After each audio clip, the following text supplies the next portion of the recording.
através do instrumento dele. Pastor Marcelo Soares. Uhul!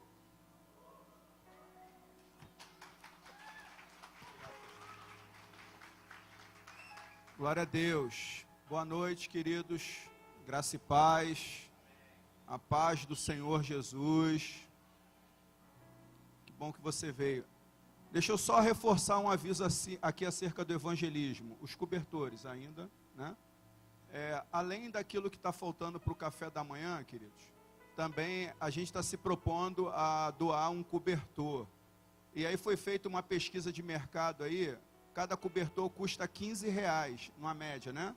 Então, se você puder, claro, depois procure o pastor Luciano, faça essa oferta, de quantos você puder. Pastor, eu não posso muito. Pô, doe um, né? Ah, eu não posso doar um, doe meio, que aí o seu meio com outro meio, a gente compara. O importante é participar, irmão. Se você não pode vir, você de alguma maneira você vai estar ajudando e colaborando. Amém? Eu julgo importante a gente falar sobre isso. Eu queria que você abrisse a sua Bíblia em João capítulo 10, no versículo 10. João 10, versículo 10. Quero ratificar o que o pastor Rui falou aqui hoje de manhã. É uma responsabilidade enorme, irmãos, estar aqui ministrando a palavra de Deus. Pelo menos para mim, né? Todas as vezes que eu venho aqui, rola tremedeira. Todas. Graças a Deus por isso. Né? É muita responsabilidade falar da parte de Deus, aquilo que o Senhor deseja, repartir a sua igreja. E também desse altar tem jorrado água boa, irmão. Então, assim, só aumenta a responsabilidade do pregador. João 10, versículo 10. É um versículo muito conhecido de todos nós. Diz assim a palavra de Deus: o ladrão, ele vem para roubar, matar e destruir. Eu vim para que tenham vida e a tenham em abundância. Vou repetir. O essa ele vem para roubar, matar e destruir. Eu vim para que tenham vida e a tenham em abundância. Vamos orar? Você pode abaixar sua cabeça, fechar os seus olhos. Senhor, nessa noite, nós queremos orar como um verdadeiro discípulo, Senhor. Nós queremos ter a coragem, Senhor, de dizer a Ti que o desejo do nosso coração está em aprender a Tua palavra, Senhor. O desejo do nosso coração está em reter a Tua palavra, Senhor. O desejo do nosso coração está em sermos confrontados pela Sua palavra. Mas principalmente, Senhor, nós queremos sair daqui desafiados a trazer prática a Sua palavra. Oramos assim em nome de Jesus. Amém. Todos nós sabemos que o versículo que nós lemos, Jesus ele está falando que o ladrão aqui é o diabo. Não é novidade para ninguém isso. A segunda parte desse versículo, Jesus fala que ele veio para dar vida abundante a gente. Mas a primeira parte, ele faz alusão às prioridades do diabo. Jesus, ele deixa evidente que o nosso adversário, ele tem como meta roubar, matar e destruir tudo aquilo que ele coloca a mão. Ou seja, o ser humano, a família, a sociedade, uma nação. Ao lermos esse versículo, nós somos tentados a pensar que a gente vive uma luta do bem contra o mal. E por que a gente pensa dessa forma? A gente pensa dessa forma justamente porque nós fomos ensinados que aquilo que acontece de ruim foi proveniente do diabo e aquilo que acontece de bom foi Deus que nos concedeu. E com isso nós criamos o dualismo. O que é isso, pastor? Que coisa é essa? O dualismo, ele é a existência entre dois princípios opostos. Normalmente entre o bem e o mal. Não existe uma terceira possibilidade no dualismo. Não existe uma outra alternativa. Não existe uma outra opção. Não existe uma terceira opção. Ou é isso, ou é aquilo. Se não é aquilo, é isso. Ponto final. E como bons religiosos que nós somos, nós pensamos exatamente assim. E eu dou exemplos. Quer um exemplo? Você construiu a sua casa com muita dificuldade. Aí a casa dos seus sonhos. Aí vem aquela chuva de verão, meu irmão. Sabe aquela? Aquela que destruiu Jacarepaguá num tempo atrás. Aí, pastor Paulinho. E detona tudo. Quem fez isso, irmão? Seja sincero. Foi o safado do diabo. A gente pensa assim. Mas aí eu falei, não vai ficar assim não.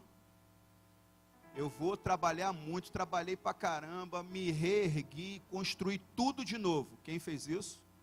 Foi Deus. Eu acabei de casar, tô cheio de dívida ainda do casamento, ainda da festa do casamento, né?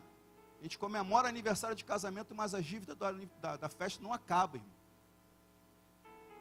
Aí na sequência, eu sou mandado embora do meu emprego. Quem fez isso? O diabo. Mas aí Deus abre uma porta espetacular, irmão.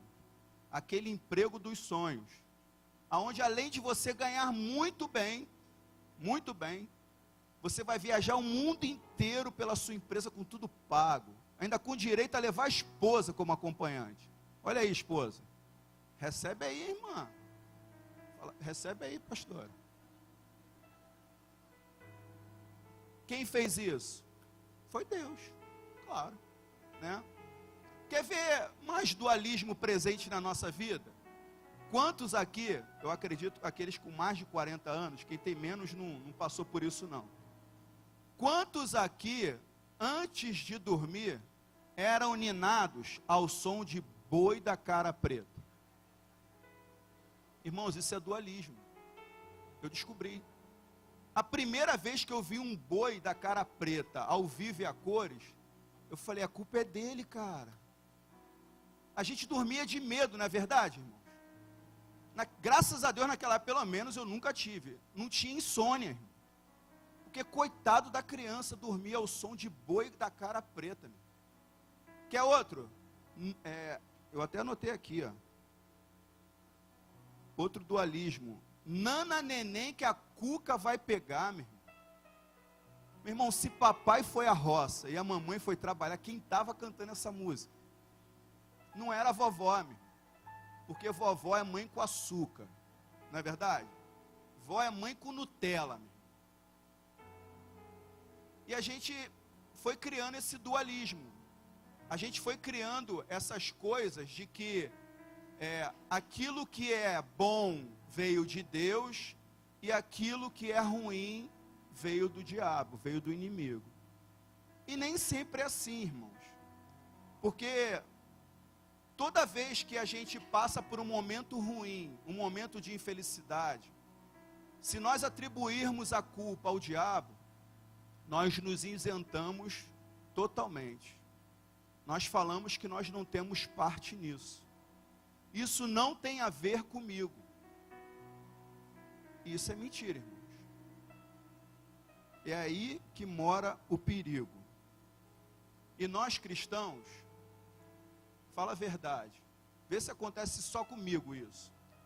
Quando um momento de muita dificuldade, momento de infelicidade, momento de tormento bate a porta do nosso coração, como bons cristãos que somos, Jesus, cristãos que somos,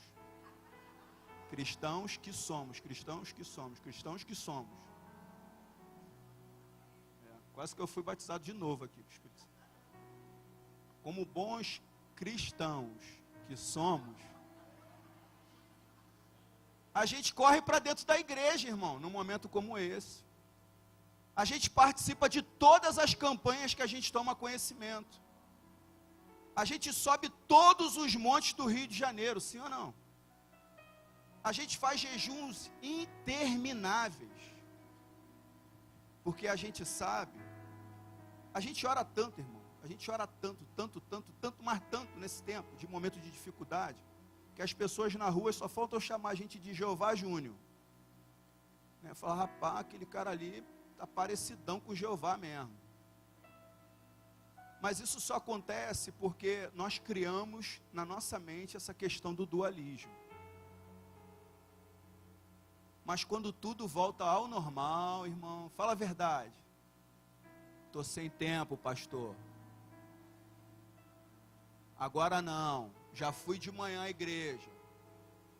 Só vou de noite. Deixa quieto. Não é assim, irmãos? Aí nós tratamos Deus igualzinho a morador de rua, irmãos. A gente oferece a Deus as nossas sobras. A gente oferece a Deus as sobras do nosso tempo. A gente oferece a Deus a sobra do nosso serviço. A gente oferece a Deus a sobra do nosso dinheiro. E o pior de tudo é que tem gente que trata Deus como um morador de rua e quer ser tratado por Ele como um príncipe. Isso que é dolorido, irmãos. Seja honesto comigo, irmãos.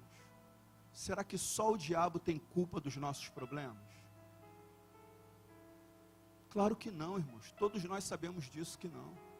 Existem problemas, irmãos, tão bem arquitetados pela nossa mente e construídos pelas nossas mãos, que o diabo, ele seria incapaz, ele não teria inteligência suficiente para poder construir isso. Tão bem feito como nós fazemos, irmãos. Mas o que de fato o diabo, ele quer roubar, matar e destruir em nós, irmãos? Será que o diabo, ele quer roubar o meu carro? Será que o diabo, ele quer roubar o meu celular? O diabo, ele quer roubar a minha casa? Quer a minha opinião? Eu acho que não, irmãos. Para um sujeito muito inteligente e estrategista como ele. Mas, até porque tem satanista que tem carro roubado, né? Imagina, né? O satanista fala, pô, Satanás, pô, te sirvo aí fielmente e tal. Tu mandou o ladrão roubar, vir me roubar meu carro? Pô, ué, tu não é fechamento meu, não? Mas o que de fato o diabo, ele tanto deseja roubar, matar e destruir em mim e em você? Primeiro, eu separei 2 pontos para a gente ser breve. O primeiro, o que o diabo, ele quer roubar, matar e destruir em nós? Ele quer roubar a capacidade de nós nos submetermos ao ensino. Irmãos, em Oséias capítulo 4, no versículo 6, diz assim: porque o meu povo se perde ou perece por falta de conhecimento. É Deus falando, tá, irmãos? Por teres rejeitados a instrução, excluir-te-ei do meu sacerdócio. Já que esquecestes a lei do teu Deus, também eu me esquecerei da sua descendência. É Deus falando com a igreja dele. Eu me sinto muito incapaz de comentar e falar sobre política. Até porque eu me considero muito aquém para falar de política. Mas existe algo tão evidente, que eu acho que você vai concordar comigo, que os nossos atuais governantes, o que eles mais desejam é enfraquecer o ensino. Sabe por quê? Porque uma vez você sendo pouco instruído, nós sendo pouco instruídos, nós seremos massas de manobra. Ou seja, nós seremos marionetes de alguém. Alguém dirá para a gente o que a gente deve fazer.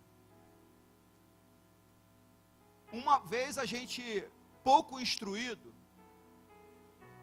a gente não consegue formular questionamentos. A gente não consegue formular opinião. A gente vai por aquilo que uma pessoa que nós temos como referência fala. Na verdade, nós somos reprodutores da fala de alguém. Isso daí é uma prova só do enfraquecimento do ensino. Quer outra prova? A maior prova do enfraquecimento intelectual e cultural que nós estamos vivendo são as postagens nas redes sociais. Primeiro, Postagem essas por pessoas totalmente vazias de qualquer coisa, que dirá de cristianismo. E postagem essas que estão servindo como parâmetros e princípios para muita gente, inclusive para a gente do arraial de Deus.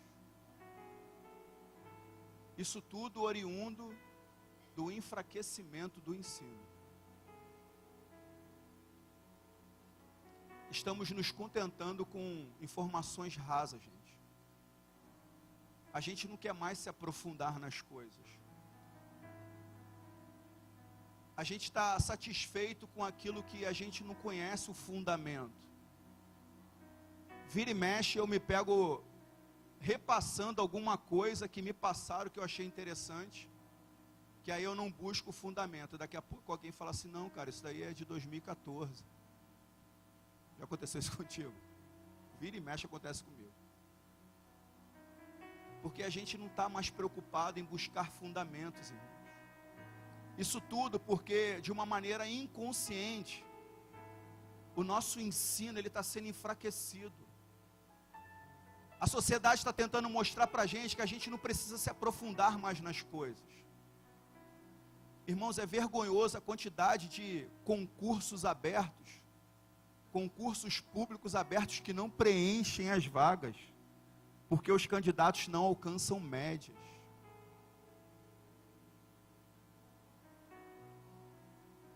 Isso tudo é oriundo do enfraquecimento intelectual e cultural. Quer ver outra coisa também que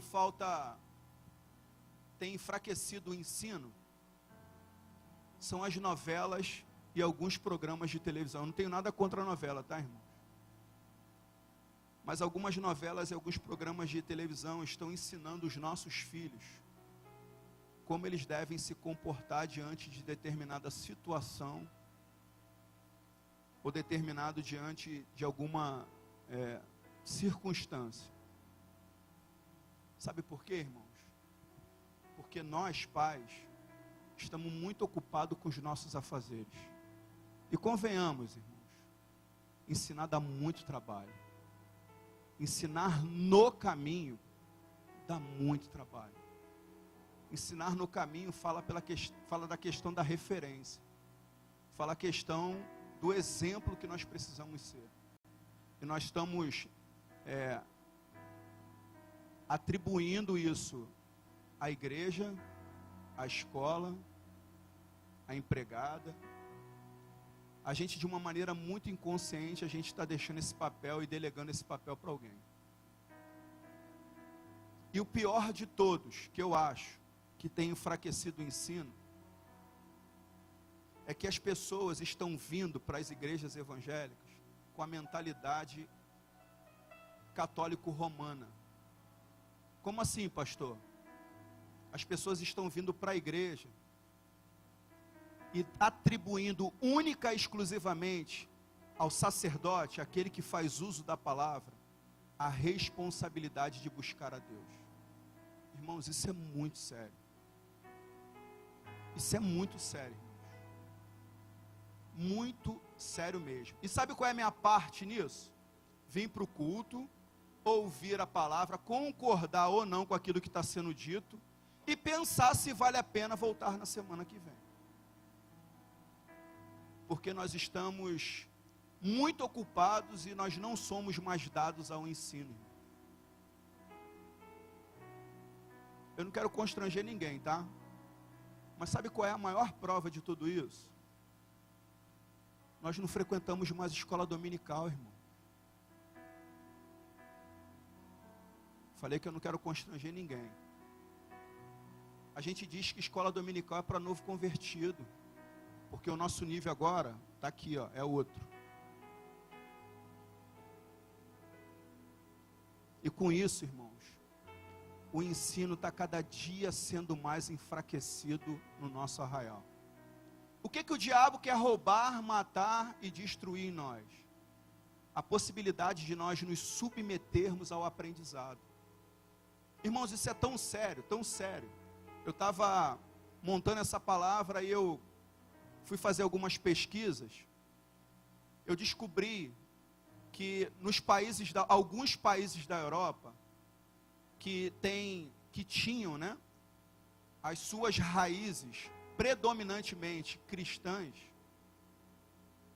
países esses com catedrais imensas, com igrejas enormes, igrejas essas, templos esses, estão se transformando em boates, estão se transformando em danceterias, bibliotecas e outras coisas mais. Porque eles estão abrindo mão da questão do ensino. As igrejas na Europa, elas tiveram o ensino roubado, morto e destruído pela razão. As faculdades nesses países europeus, que nas suas grades curriculares ensinavam os princípios da palavra de Deus, hoje eles ensinam o pós-cristianismo, ou seja, o cristianismo já passou. Isso é muito sério. É isso que o diabo quer roubar, matar e destruir. Eu queria pregar uma palavra que todo mundo desse glória a Deus, aleluia. Mas o Senhor não me ensina essas coisas, não sei porquê. O ensino da palavra deixou de ser prioridade para nós, irmãos.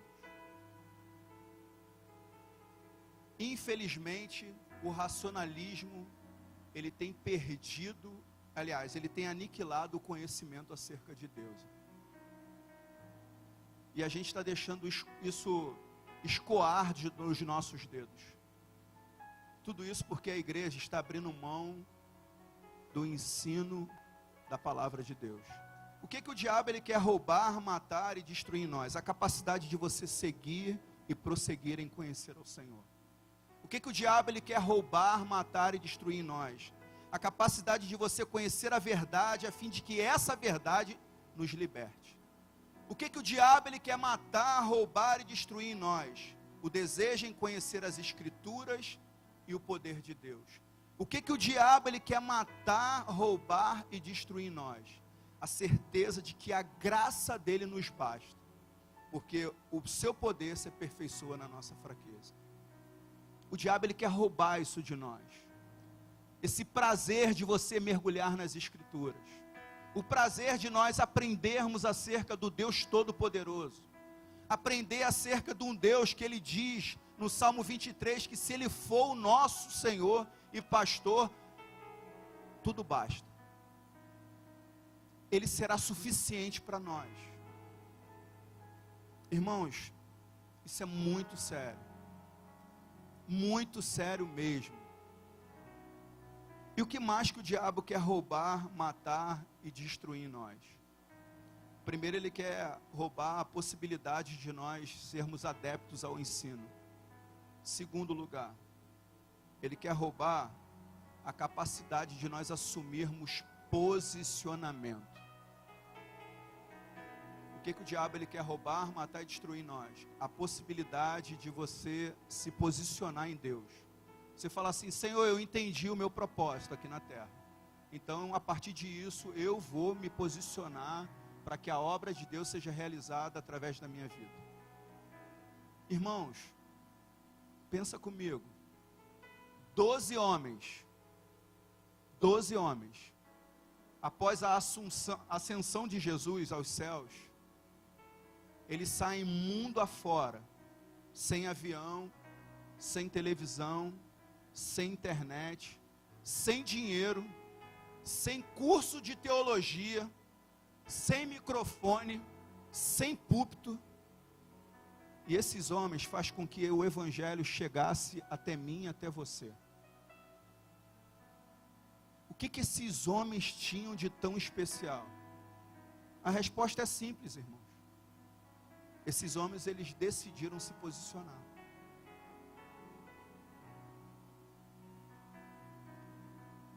Eles não eram pregadores, esses homens, esses apóstolos. Eles eram a pregação encarnada. Eles pregavam aquilo que eles viviam. Isso facilitava muito, porque eles falavam daquilo que eles viviam. E isso trazia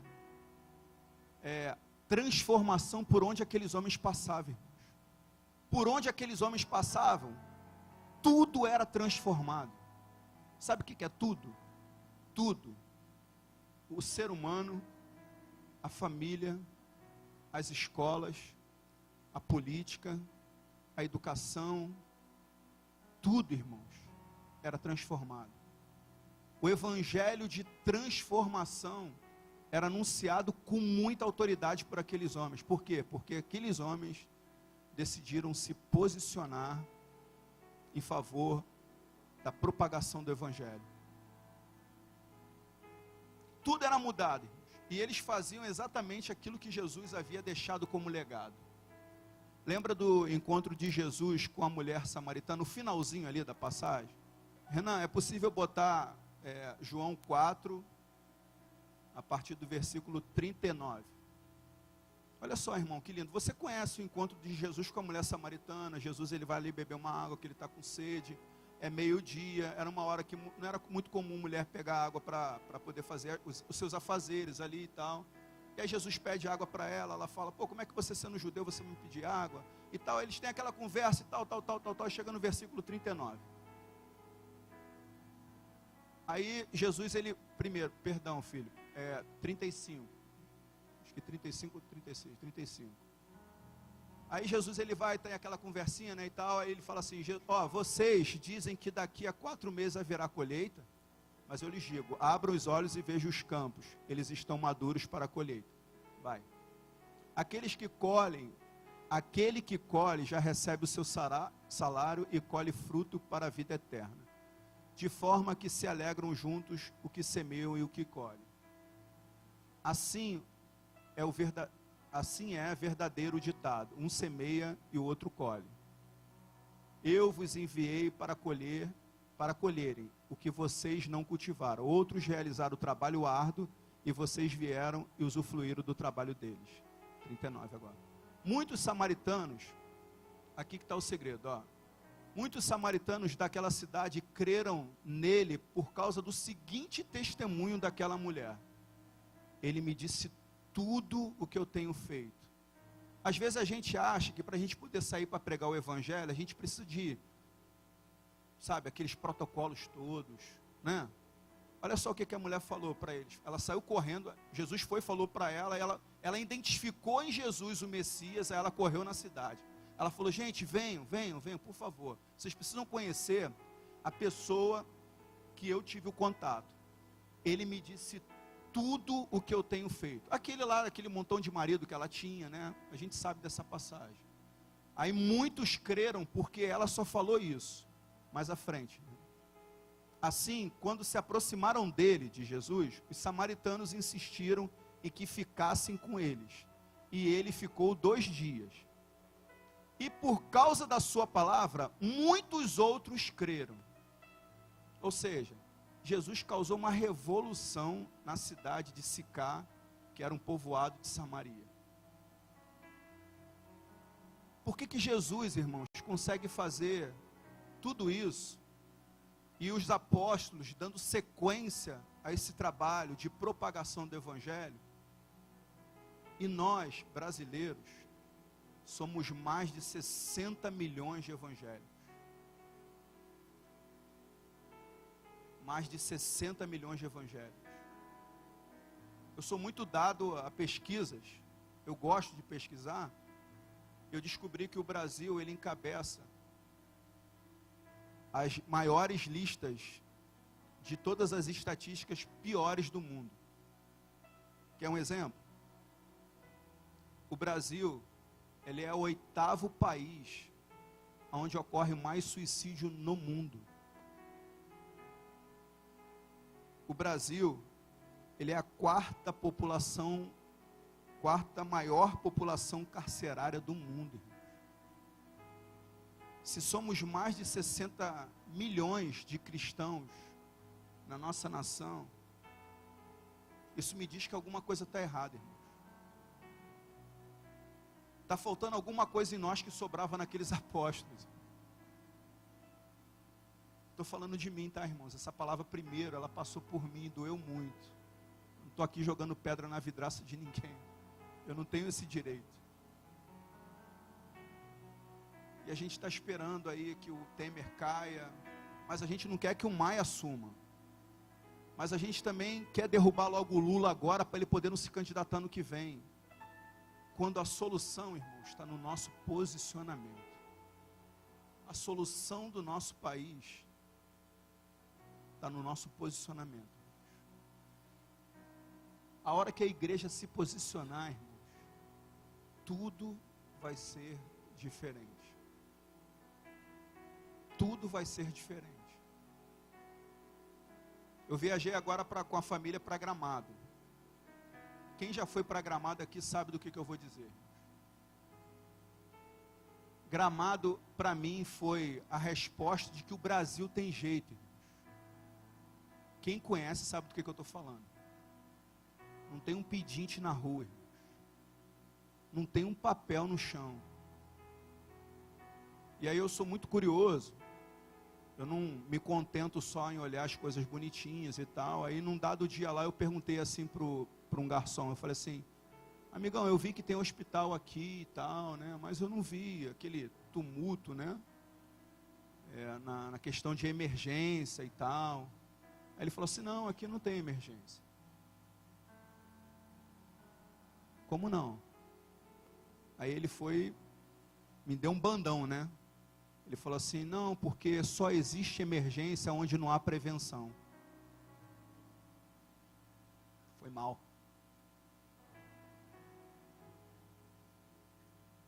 Ele falou assim: eu, por exemplo, todo mês de janeiro, eu tenho um check-up geral para fazer. Eu que defino só a data. A gente está falando de sul do Brasil, irmão. Então, para mim, Gramado, além de ser muito bonito, eu motivo a todos a conhecerem, quem ainda não foi, e quem foi voltar, é a prova de que o Brasil tem jeito. Por que numa cidade funciona e outras cidades mais aí que a gente sabe aí no Brasil afora, sabe que tem essa cultura. Irmão, só depende de nós. A gente precisa, em nome de Jesus, romper com a mentalidade de buscar a Deus quando as coisas nos faltam. A gente precisa parar de buscar a Deus quando alguma coisa quebra na nossa vida e precisa ser consertado, porque a gente quebrou aquilo com a nossa própria conduta de vida. A gente precisa romper com a mentalidade de que a gente tem que buscar Deus por causa de nós.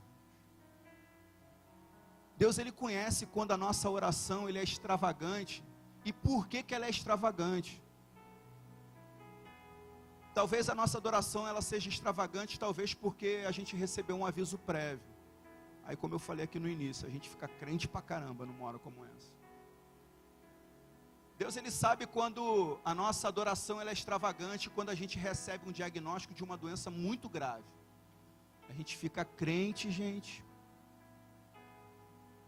Deus sabe quando a nossa adoração ela é extravagante, quando um divórcio bate a nossa porta. Irmãos, a gente tem que parar de buscar Deus por causa de nós. Deus me livra, Deus me abençoa, Deus me guarda, Deus isso, Deus é aquilo. Em nenhum momento a gente disponibiliza uma adoração e fala assim: Senhor, obrigado por mais um dia, obrigado pela minha existência, obrigado porque existe um propósito para a minha vida e eu vou me esforçar para que ele seja cumprido. Senhor, muito obrigado pela minha família, muito obrigado pelo meu salário, meu emprego, ainda que ele seja pouco, ainda que eu rale bastante, mas muito obrigado, Senhor, porque existem inúmeras famílias essa hora que não tem nada. A gente tem que formatar a nossa mente, fazer com que a gente viva uma mudança de mentalidade urgente, irmãos. De modo que o Senhor, Ele seja Senhor das nossas vidas, quando tudo vai bem, quando tudo vai mal, e a gente entender que se foi mal é porque aprove ao Senhor, o Senhor está no governo de todas as coisas, o diabo não tem vez na nossa vida, não tem esse negócio, não, Ah, foi o diabo. Não, meu irmão, o diabo não tem vez. Se aconteceu alguma coisa ruim, é porque houve vontade permissiva de Deus. Amém, irmãos? Chega, irmãos, da gente viver autocomiseração, irmãos. Chega de arrastar corrente por causa dos nossos problemas. Chega de lamber as nossas feridas por causa dos nossos problemas, gente. Gente, Jesus está voltando. Igreja, Jesus está voltando. A gente precisa se dar conta disso. O tempo está se remindo. É só a gente assistir os repórteres. Os telejornais, eles estão anunciando o livro de Apocalipse. Um colega de trabalho voltou para Jesus, aí ele falou assim, cara, o que você me sugere ler? Né? Livro de João. Eu falei, não, lê Apocalipse. Aí ele, pô, aí tu pegou pesado, né? Eu falei, não, cara, é o que está passando no Jornal Nacional. É o que está passando aí, as coisas aí. Então, você perdeu muito tempo. Agora, você conhece o livro de João. Vamos partir para a guerra, irmão.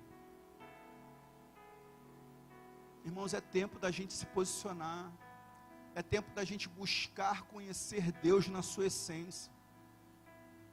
É tempo da gente servir a Deus com o nosso coração encharcado de amor. É tempo da gente buscar a Deus não pela gente, mas pelo próximo. A gente se preocupar com o próximo, você dar ênfase ao próximo. Porque diz as Escrituras que se eu buscar o reino de Deus e a sua justiça, todas as demais coisas nos serão acrescentadas. Ou seja, coisas, Deus tem prazer, eu já falei isso aqui numa noite. Deus tem prazer em nos conceder coisas, mas não pode ser nossa prioridade. A nossa prioridade, ela precisa ser o reino de Deus e a sua justiça. E só se consegue isso através de um posicionamento e estudar muito a palavra de Deus. Só assim a gente vai crescer na graça e no conhecimento de Deus. Irmãos, eu já estou caminhando para o final. Cristo, ele não morreu no madeiro para que nós nos tornássemos evangélicos, irmãos. Isso é muito pouco, isso é muito significante. A nossa missão, ela é apostólica, irmãos. A nossa missão, o nosso destino é o ide de Jesus. É a gente fazer valer aquilo que os apóstolos nos confiaram. Ou seja, dar continuidade, acabar de escrever o livro de Atos dos Apóstolos. Escrever como? Pastor, eu não tenho uma boa caligrafia. Não, é escrever com a sua história de vida. A nossa sociedade, irmãos, não aguenta mais religião, gente. As pessoas no nosso trabalho, na nossa vizinhança, na nossa família, eles não aguentam mais de religião. As regras, sabe? Aqueles legalismos. Eles querem conhecer o Cristo que nós provamos, irmãos.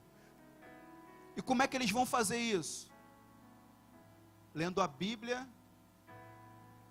que é a minha vida e a sua vida. A sociedade, ela precisa ver Cristo através de nós. Ela precisa ver Cristo, ela precisa ler as Escrituras. Tem muita gente que não vai ter oportunidade de estar sentado aqui entre nós. Mas essa pessoa, talvez, ela tenha a oportunidade de ler a Bíblia através da sua vida. Eu já contei aqui, eu vou repetir em rápidas palavras. Eu trabalho com um rapaz, ele é meu encarregado, e esse rapaz, ele fez seminário, ele foi um dirigente auxiliar, não sei se na igreja batista chama assim, né? Mas ele foi um pastor auxiliar, não chegou a ser ordenado, mas ele inclusive fazia casamentos, de uma igreja renomada aqui no Rio, da denominação batista, uma igreja grande, e esse cara se decepcionou com Deus, porque Deus não fez aquilo que ele queria. E hoje ele simplesmente se declara ateu. No início foi muito difícil, irmãos, meu convívio com ele, assim, porque eu queria defender do meu jeito, eu queria ganhar aquela queda de braço. Não, vamos ganhar, né? Eu queria. E aí uma vez orando, o Senhor falou assim, seja a Bíblia que esse cara não teve oportunidade de ver. E eu falei, Senhor, me dá estratégia, qual vai ser a estratégia? Ele mora no mesmo condomínio que o meu. Todo dia, eu levo ele para o trabalho e levo ele para casa. O pessoal até brinca lá do trabalho, fala, cara, é muito engraçado ver um pastor e um ateu chegando aqui. E assim, esse rapaz, ele infartou. E aí eu falei, cara, e aí? Aí ele, porque ele conhece muito de Bíblia, irmãos. Eu acho que muito mais do que eu, muito mais. Eu acho não, muito mais do que eu. Mas conhecimento sem prática é só informação. E aí eu me coloquei à disposição dele, da esposa dele, para ajudar ele naquilo que fosse preciso. E procurando, ligando, mandando mensagem toda hora, perguntando como é que ele estava, e me preocupando com ele. Quando ele voltou, ele agradeceu assim, tremendamente. Ele falou assim, cara, eu nunca fui acolhido como eu fui acolhido dessa vez. Eu estou falando isso para a honra e glória de Jesus, irmão.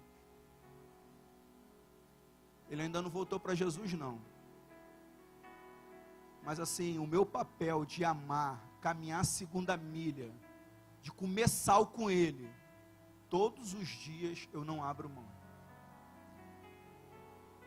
Aí ele infartado no hospital, ele me mandava mensagem, cara, do serviço tal. Eu falei, cara, calma, cara, você sabe muito bem que há tempo para todas as coisas.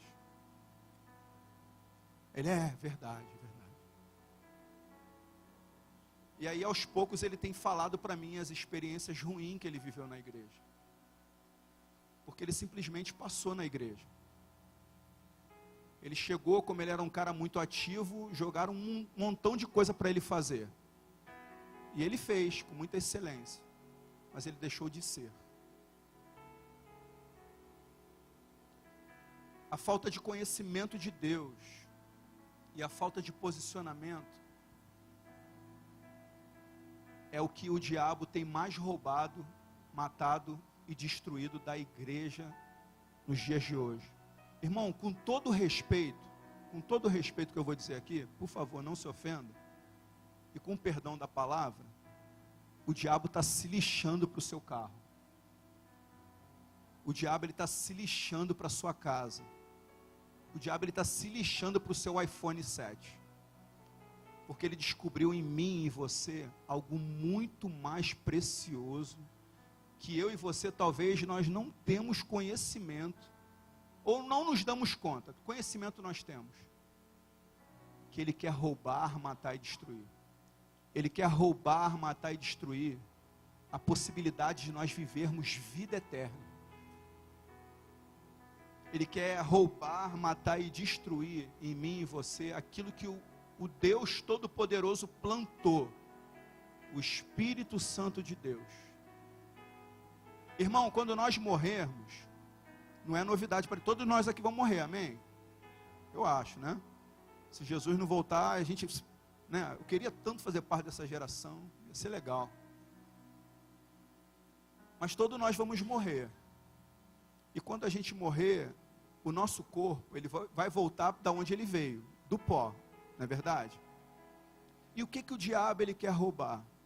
Ele quer roubar o Espírito Santo de Deus que habita em nós. Ele quer impedir com que esse Espírito volte para da onde ele veio. Da onde? Dos céus.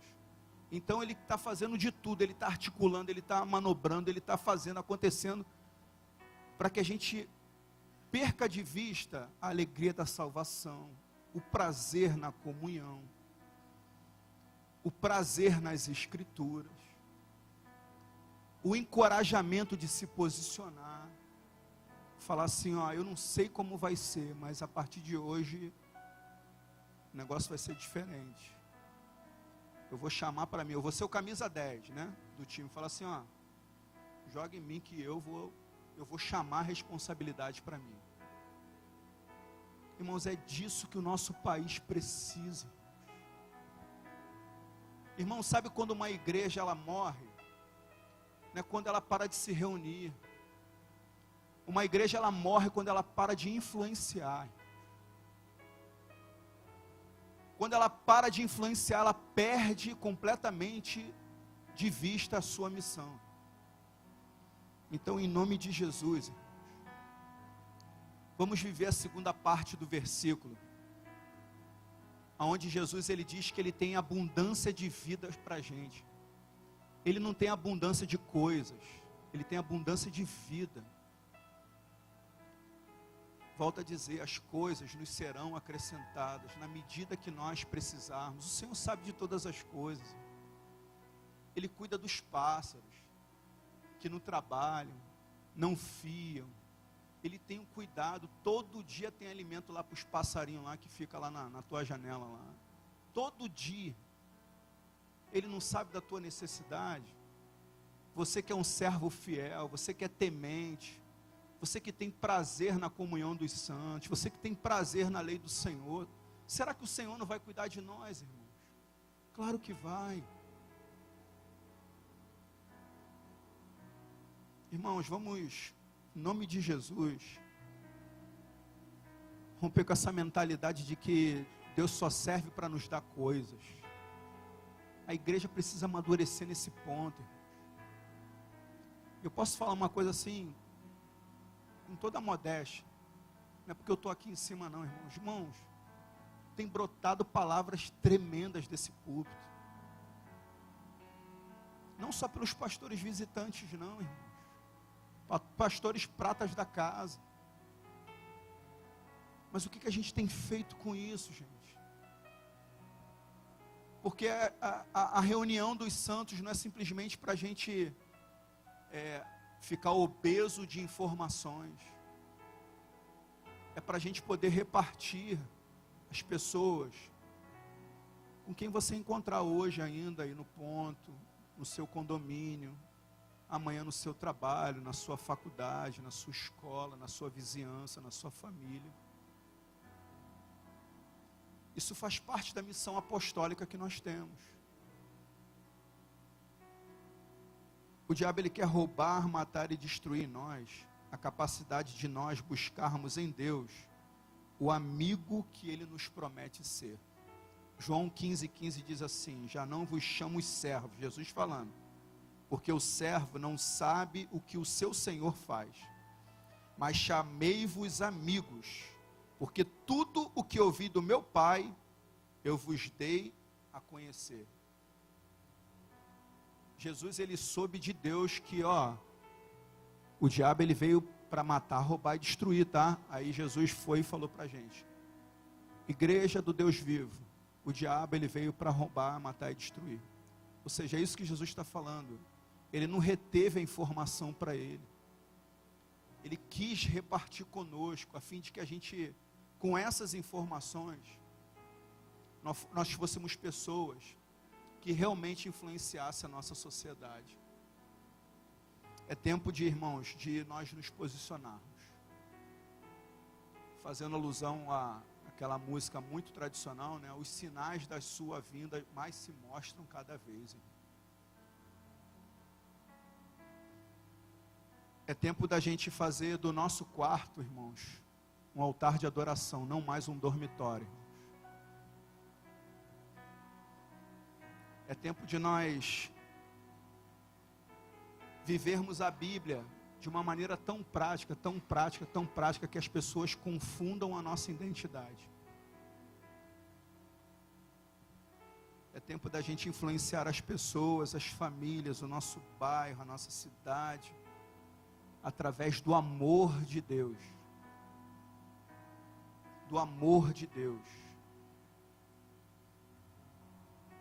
O diabo ele quer matar, roubar e destruir em nós aquilo que Deus tem plantado em nós. A eternidade que nos foi proposta. Eu queria que você se colocasse de pé. Eu queria orar com você antes de nós terminarmos essa reunião. Deixa eu dizer uma coisa para vocês que tenho sido muito ministrado.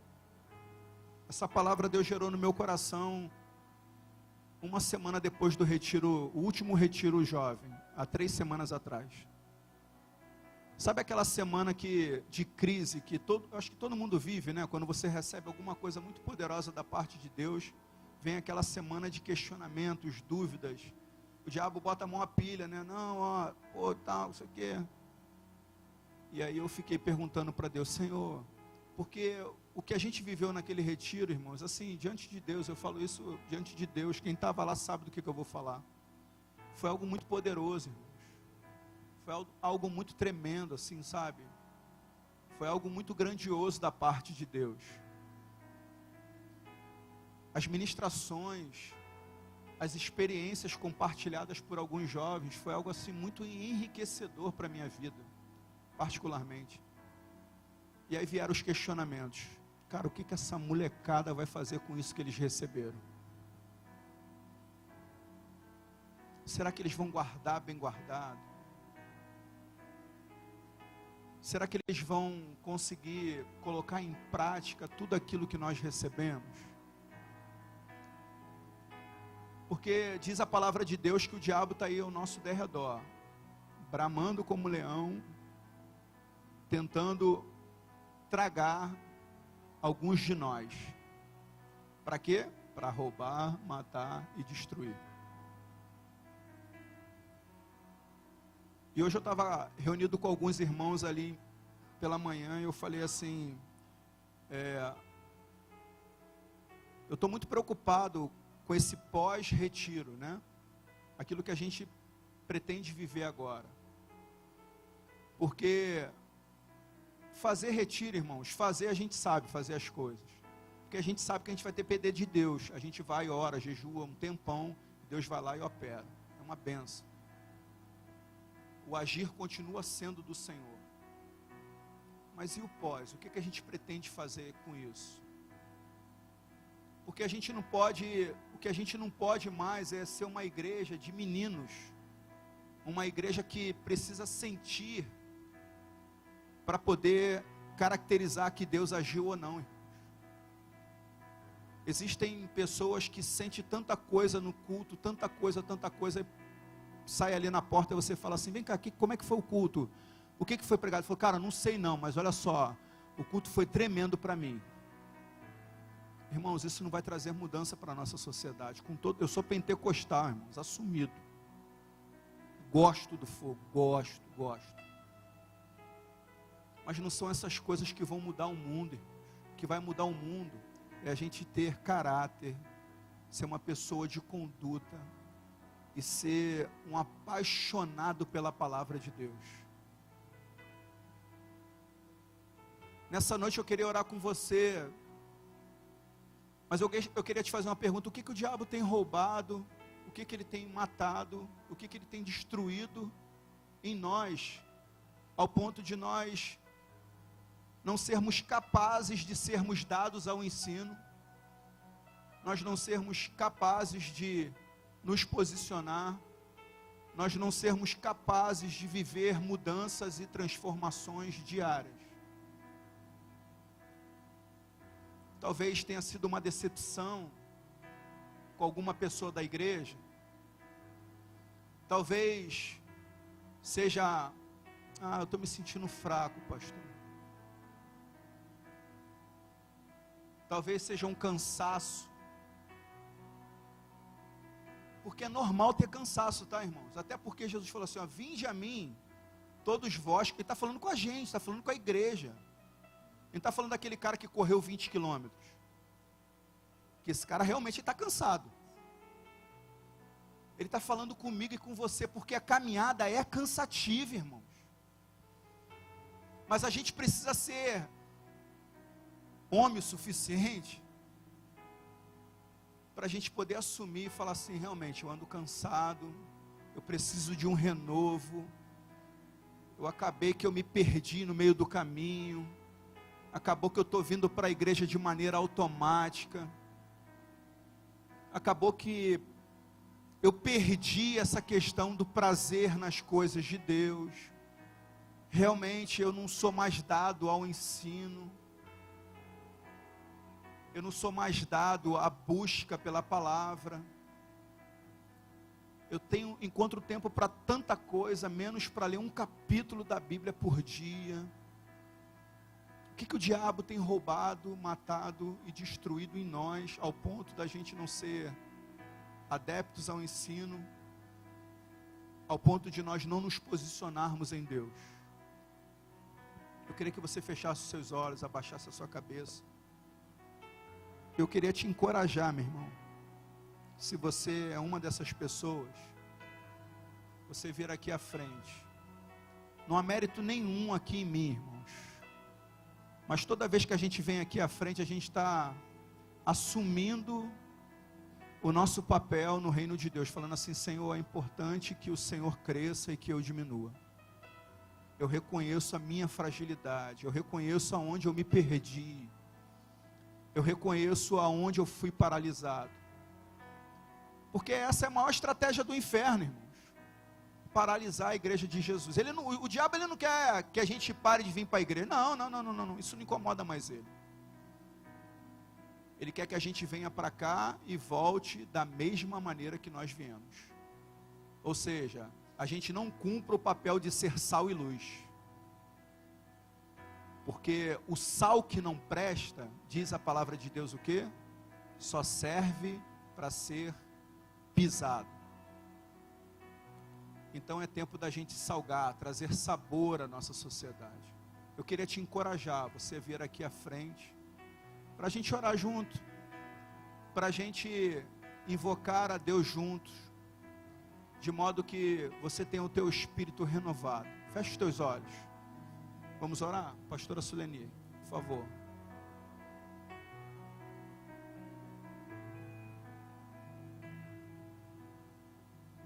Ore conosco. Senhor, nessa noite, colocamos, ó Pai, nosso coração nas Tuas mãos. Vejo, Senhor, quanto somos necessitados de Ti, Senhor. Pai, nessa noite eu venho te pedir que a Tua misericórdia, Senhor, esteja sobre nós. Precisamos nos posicionarmos em Ti, Senhor. A Tua palavra diz que o diabo vem para matar, roubar e destruir. Mas Tu vem, Senhor, trazer vida. Tu vem trazer luz. Tu veio trazer salvação. Tu veio trazer transformação. Oh, Senhor, nos perdoe, Pai. Como precisamos, Senhor, nos aprofundarmos na Tua palavra. A Tua palavra é viva e eficaz. A Tua palavra há poder. Na Tua palavra há perdão. Na Tua palavra há ressurreição, Senhor. É na Tua palavra. E nós aqui, Senhor, dentro desse arraial, estamos debaixo da Tua palavra. Palavra de vida, palavra de luz, palavra de salvação. Cerca, Senhor, a Tua igreja. Realmente o diabo, ele não está preocupado com nossos bens materiais. Ele está preocupado com a nossa vida. Quer tirar de nós a alegria. O ladrão quer tirar a alegria dos servos do Senhor. O ladrão, ele quer destruir os lares. O ladrão, ele quer deixar muita gente desempregada, muitos desesperados. Esse é o papel do ladrão. E principalmente, tirar do povo de Deus a fé. Mas tenha, Senhor, misericórdia de nós. Renova em nós, Senhor. Traz o Teu renovo sobre a minha vida, a vida da Tua igreja. Em nome de Jesus. Eu quero, Senhor. Nós queremos, Senhor, mais de Ti. Queremos sim, Senhor, aprender muito mais de Ti. Obrigada, Senhor, por essa palavra viva, tão calma, tão serena, mas que entrou no coração dos Teus filhos. E eu quero te pedir, sim, uma bênção para aquele que hoje recebeu essa palavra, assim, tão penetrante na vida dele. Chegou aqui mal, desesperado com a vida. De repente não via mais solução. Mas hoje, Senhor, Tu nos deu a oportunidade de crescermos, para buscarmos mais na Tua palavra. Hoje inicia um novo ciclo, uma nova missão. E nós queremos sim se aprofundar mais, sim. Nós queremos sim o mais de Deus. Nós queremos sim viver em fé. Nós queremos sim viver debaixo da Tua graça, Senhor. Nós queremos viver assim, debaixo da Tua unção, Senhor. Oh Deus, em nome de Jesus, abençoa o meu irmão, abençoa a minha irmã e dê esperança, porque o nosso Senhor vem. Os dias estão próximos, mas nós cremos em Ti. Pode estar o mundo caos, tudo acontecendo ao contrário, mas eu sou do Senhor, eu sou do Senhor, Ele me escolheu, nós somos escolhidos por Ti, Senhor. Então nós temos motivos de Te glorificar, de Te aplaudir, de Te agradecer, porque Tu és o nosso Deus, Tu és o nosso Senhor. Obrigada, Senhor, muito obrigada por tudo que o Senhor tem feito no nosso meio. Obrigada em nome de Jesus. Amém, Jesus. Aqui é um pedido de oração. João Pedro, é uma criança, né? Tem mais alguém precisando de oração, de saúde, alguma coisa assim, para a família? Se tem, faz assim com as mãos. Me ajuda a orar, gente. Amém? João Pedro, ele está com uma febre muito grande. E ainda não descobriu o que é. Mas o Senhor é poderoso. Senhor, em nome de Jesus. Oramos pelo João Pedro, Senhor. Uma criança. Te entregamos, Senhor, nas Tuas mãos. Faça, Senhor, segundo o Teu querer e a Tua vontade. Normaliza, Pai. Nós oramos assim. E toda a Tua igreja, Senhor, que levantou as mãos. Tu sabes as necessidades de cada um. Tu sabes o porquê o meu irmão e a minha irmã levantou as mãos. Então, Pai, nós pedimos, vá de encontro, Senhor. Restaura, sara, cura, para a honra e a glória do Teu nome. Amém, Jesus. Você pode aplaudir ao Senhor? Que Deus seja exaltado, glorificado através das nossas vidas, amém? Nós já estamos encerrando a nossa reunião, mas eu gostaria de fazer mais uma oração. O nosso querido Lucas Carvalho, filho dos nossos pastores, ele está viajando hoje para uma missão missionária. Ficou feio, né? Uma viagem missionária. Né? E assim, aquele menino tem um coração lindo, irmãos. Sabe, assim, ele tem um coração apaixonado. Ele está indo para alguns países, ele estava me explicando esses dias, que a Bíblia dele, inclusive, ele teve que colar um montão de fotos para descaracterizar. E um determinado país que ele vai chegar lá na alfândega, eles vão contar quantas folhas tem. Quando ele for embora, tem que ter a mesma quantidade de folha, que se faltar uma, ele vai ser preso. Já pensou se alguma folha estiver solta lá e cair? Então assim, a gente vai orar agora, mas ele vai estar 15 dias nessa missão. Esteja orando por ele, para Deus guardar ele. Nós oramos hoje, os nossos pastores enviaram eles hoje, através da oração que nós fizemos. Quem estava aqui hoje de manhã viu. Mas vamos orar por ele vai estar viajando hoje à noite, ele vai estar viajando durante a madrugada.